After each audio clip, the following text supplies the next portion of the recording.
ऋकारमोङ्कारमूलं तुरीयं गिराज्ञानगोतीतमीशं गिरीशं करालं महाकालकालं कृपालं गुणागारसंसारपारं नतोऽहम्। समादरणीय सम्पूर्ण दर्शकवृन्द, प्रातःकालीन हार्दिक अभिवादन। इमेज च्यानलको शुभ बिहानी कार्यक्रम मार्फत हामी समुपस्थित भइसकेका छौं। नैमिषारण्य क्षेत्र के हो?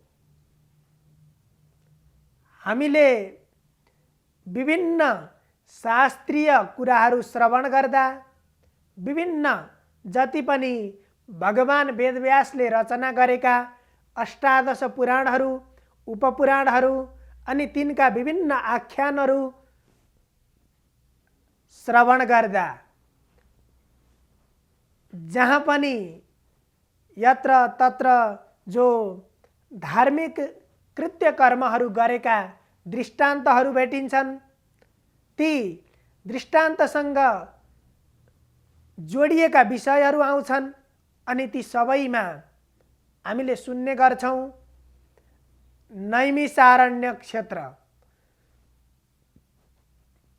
अहिले पनि कुनै ठाउँमा हामीले सप्ताह यज्ञ, एकाह यज्ञ यस्ता विभिन्न किसिमका यज्ञानुष्ठानहरू भइराखेको देख्छौं अनि तत्तत ठाउँमा हामी पुग्छौं। त्यहाँ गएर हामीले विभिन्न प्रवचनहरू श्रवण गर्छौं। त्यहाँ पनि हामीले सुन्ने गर्छौं नैमिषारण्य क्षेत्र। अनि एउटा पुराण पढ्नु पर्यो भनेर किताब पल्टाउँछौं, हेर्छौं। हेर्दै जाँदा सबैभन्दा सुरुमै हामीले भेट्छौं यो पुराण, यो कथा सबभन्दा पहिला नैमिषारण्य क्षेत्रमा सञ्चालन भएको थियो। यो हामीले धेरै ठाउँमा भेट्ने त्यो नैमिषारण्य क्षेत्र कुन क्षेत्र हो र त्यो नैमिषारण्य क्षेत्र अहिले छ कि छैन? किन त्यसलाई नैमिषारण्य क्षेत्र भनियो? यो शास्त्रको अत्यन्त महत्त्वपूर्ण विषय हो। हामीले जति पनि कथाहरू श्रवण गरिरहँदा ती कुराहरू, प्रवचनहरू श्रवण गरिरहँदा त्यो सुनेर मात्रै हुँदैन। कुनै पनि कुरा श्रवण गरिसकेपछि त्यसका तीनवटा प्रक्रिया हुन्छन्। उपनिषदहरूले त्यो कुरा निर्देश गरेका छन्। हामीले बल्ल त्यसको तीन चीजमा, ती तीन कुरासँग हामी समायोजित भयौं भने बल्ल त्यो प्रवचनको, त्यो शास्त्र श्रवणको यथार्थ हामीले बुझ्न सक्छौं।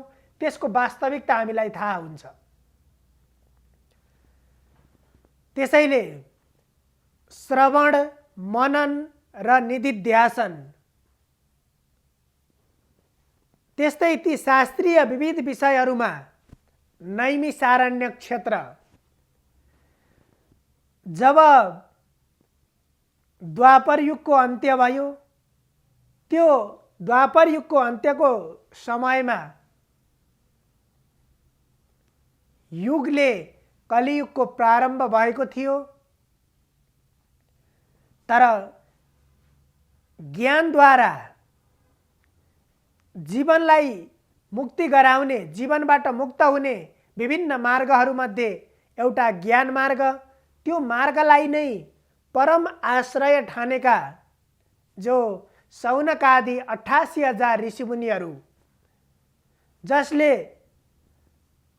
हजारौं वर्षसम्म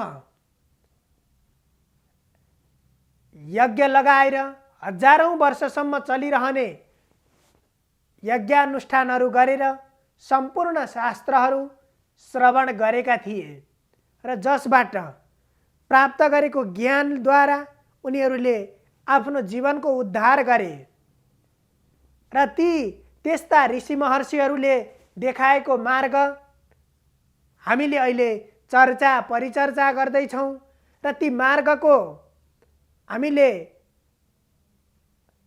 अध्ययन गरेर ती मार्गबाट हामीले पनि आफ्नो जीवनलाई उद्धार गर्नु छ। हामीले जीवनको हामी हिँड्ने मार्ग पनि हामीले भेट्नु छ। किन यो संसारको गति संसार नै गतिशील छ। यो गतिशील संसारमा हामी अडिग भएर रहन सक्दैनौँ। हाम्रा कार्य र हाम्रा व्यवहारहरू पनि त्यस्तै गतिशील नै हुनुपर्दछ। त्यो गतिशील बनाउनको लागि हाम्रा यी शास्त्रीय आधारहरू ती शास्त्रीय आधारमा टेकेर हामीले जीवनलाई गतिशील बनाउने हो। र ती शौनकादि ऋषिहरूले जब हजारौं वर्ष चल्ने एउटा लामो अनुष्ठान यज्ञ प्रारम्भ गर्ने तयारी गरे, तर त्यसको लागि सम्पूर्ण चीज तयारी गर्दाखेरि पनि कुनै पनि उपयुक्त स्थान उनीहरूले भेटेनन्। जहाँ गएर यज्ञ गर्नको लागि भनेर तयारी गर्छन्, सबै कुराहरू जुटाएका छन्, तर समयको प्रभाव, युगको प्रभाव, यो कस्तो अचम्म हुन्छ।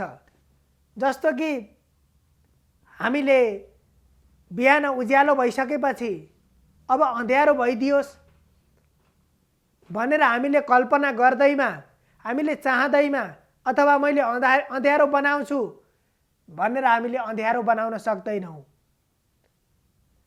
त्यस्तै साँझ अँध्यारो भइसकेपछि हामीले सम्पूर्ण विश्व ब्रह्माण्ड उज्यालो बनाऊ भनेर सबै उज्यालो बनाउन सक्दैनौँ। तर हाम्रो प्रयासले केही निश्चित ठाउँलाई हामीले बत्ती बालेर उज्यालो बनाउन सक्छौँ, केही निश्चित ठाउँ अँध्यारो पनि बन्न सक्छ। त्यस्तै ती महर्षिहरूले पनि कतै पनि त्यस्तो उपयुक्त स्थान भेटेनन् जहाँ त्रेता सत्य त्रेता द्वापर युगमा जुन यज्ञानुष्ठान गर्नको लागि, शास्त्र चर्चा गर्नको लागि उपयुक्त स्थानहरू यत्र तत्र भेटिन्थे। त्यस्ता ज्ञान यज्ञहरू प्रशस्त हुन्थे, त्यसको चर्चा भइरहन्थ्यो। तर कतै पनि त्यस्तो उपयुक्त स्थान नभेटिसकेपछि ती शौनकादि ऋषिहरू अत्यन्त चिन्तित भए र उनीहरू ब्रह्माजी कहाँ गए र ब्रह्माजीलाई भन्छन्, हामीले यस्तो यज्ञ गर्न आँटेका छौँ, तर कुनै पनि त्यस्तो स्थान भेटेनौँ जहाँ पनि कली व्याप्त भइसकेको छ। कली व्याप्त भन्नुको अर्थ मानिसमा नास्तिकता पलाउँदै गएको छ, मानिसमा दया भाव भन्दा क्रूरता व्याप्त हुँदै गएको छ। हत्या हिंसा जस्ता व्यवहारहरू, दुराचार व्यभिचार जस्ता व्यवहारहरू समाजमा देखिन थालेका छन्। कुनै पनि त्यस्तो शास्त्र श्रवण गर्नको लागि उपयुक्त स्थान हामीले भेटेनौँ। उनीहरू जब ब्रह्माजी कहाँ गए, ब्रह्माजीले चिन्तन गर्नुभयो र आफ्नो चिन्तनबाट ब्रह्माजीले भन्नुभयो, मैले एउटा चक्र यहाँबाट छोडिदिन्छु, तिमीहरू यो चक्रको पछि पछि लागेर चक्रको पछि जाऊ र यो जहाँ गएर यो चक्र अडिनेछ त्यो स्थानमा कलीको प्रभाव पर्ने छैन भनेर ब्रह्माजीले भन्नुभयो। तदनुसार नै एउटा आफ्नो मानस पटलबाट यो सम्पूर्ण जगतमा जति पनि वस्तु उत्पन्न भएका छन् ती सबै वस्तुको उत्पत्ति सिर्जना ब्रह्माजीले गर्नुभयो र त्यस्तै आफ्नो मानस पटलबाट नेमी नाम गरेको एउटा चक्र सिर्जना गर्नुभयो र त्यो चक्र सिर्जना गरिसकेपछि ब्रह्माजीले त्यहाँबाट छोडिदिनु भयो र ती शौनकादि ऋषिहरू त्यो चक्रको पछि लागेर गए र त्यो चक्र जहाँ गएर अडियो त्यो ठाउँमा कलीको प्रभाव परेन र त्यही ठाउँमा बसेर शौनकादि ऋषिमुनिहरूले वेदव्यासका परम शिष्य सुतजी महाराजबाट श्रीमद् भागवत महापुराण लगायतका विभिन्न पुराणहरू श्रवण गरे, ज्ञानको चर्चा गरे र उनीहरूले त्यो ज्ञान मार्गलाई पत्ता लगाएर त्यो ज्ञान मार्गको अनुसरण गरेर आफ्नो जीवनको उद्धार गरे। त्यसरी त्यस्तो अत्यन्त पवित्र ठाउँ जहाँ कलीका कुनै पनि नराम्रा कार्यहरूले प्रभाव पार्दैनन् त्यस्तो ठाउँ नैमिषारण्य क्षेत्र हो। हामीले अहिले पनि त्यस्तो नैमिषारण्य क्षेत्र जस्तो पवित्र स्थान निर्माण गर्नुपर्छ।